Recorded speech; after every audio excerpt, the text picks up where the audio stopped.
ইউটিউবের ভিউজ নিয়ে 24শে আগস্ট থেকে বড় পরিবর্তন আসছে। এখন ভিডিও প্লে হওয়ার প্রথম সেকেন্ড থেকেই ভিউ কাউন্ট হবে। তাহলে এখন মনে হতে পারে ভিডিওর ভিউজ কি আগের চেয়ে দ্রুত বাড়বে আর এতে ইনকামে কোনো প্রভাব পড়বে? চলুন পুরো বিষয়টি জেনে নেওয়া যাক। ভিডিওটি যদি ভালো লাগে তাহলে একটা লাইক দিন, আর এরকম আরও ভিডিও পেতে চ্যানেলটি সাবস্ক্রাইব করে পাশে থাকা বেল আইকনটি ক্লিক করে দিন। আর ফেসবুক থেকে দেখলে পেজটি অবশ্যই ফলো করে রাখুন। ইউটিউব ঘোষণা করেছে 24শে আগস্ট 2026 থেকে ইউটিউবের সব ধরনের ভিডিওর পাবলিক ভিউ গণনার পদ্ধতি এক করা হবে। নতুন নিয়মে কোনো ভিডিও প্রথম ফ্রেম থেকে প্লে হওয়া শুরু করলেই সেটি একটি ভিউ হিসেবে গণ্য হবে।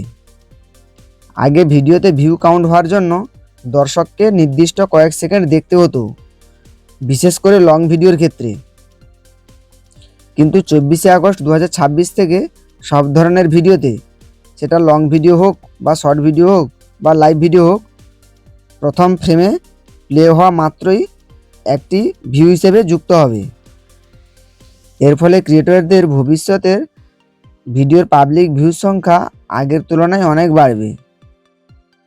তবে সবচেয়ে গুরুত্বপূর্ণ বিষয় হলো, এতে ইউটিউব মনিটাইজেশনের কোনো নিয়ম পরিবর্তন হচ্ছে না।